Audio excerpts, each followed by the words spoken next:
Hello hi అండి, అందరికీ నమస్తే. Welcome back to my channel Pavanasri tech world tips and tricks YouTube secret. ఈ రోజు టాపిక్ ఏంటంటే, మన వీడియోస్ కి థంబ్నెయిల్ క్రియేట్ చేసి అప్లోడ్ చేశాక మళ్ళీ మన థంబ్నెయిల్ ని మార్చుకోవచ్చా అనేది టాపిక్ అండి.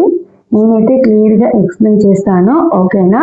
మనం మన వీడియో అప్లోడ్ చేసి ఎలాగో థంబ్నెయిల్ క్రియేట్ చేసి అప్లోడ్ చేసాం కదా, అప్పుడు మనకు వ్యూస్ అన్ని తక్కువగా వచ్చాయనుకోండి ఆ థంబ్నెయిల్ కి, అప్పుడు మనం ఏం చేయాలంటే నెక్స్ట్ థంబ్నెయిల్ కూడా క్రియేట్ చేసుకొని అప్పుడు మనము మళ్ళీ రీ అప్లోడ్ అనేది చేయొచ్చు.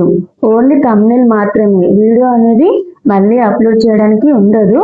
సో థంబ్నెయిల్ మాత్రమే మనం మళ్ళీ అనేది చేంజ్ చేసుకోవచ్చు, మార్చుకోవచ్చు అన్నమాట.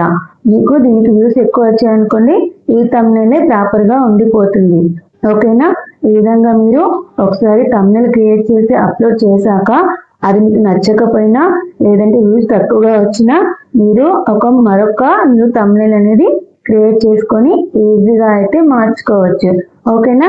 ఓకే అండి, నా వీడియో కనుక నచ్చితే లైక్ అండ్ సబ్స్క్రైబ్ చేసుకోండి. ప్లీజ్ సపోర్ట్ చేయండి. ఇలాంటి మరిన్ని వీడియోస్ కోసం నా ఛానల్ని ఫాలో అవ్వండి. నెక్స్ట్ వీడియోలో మరొక మంచి టిప్తో మేము ముందుంటాను. Until then take care, bye bye, thanks for watching.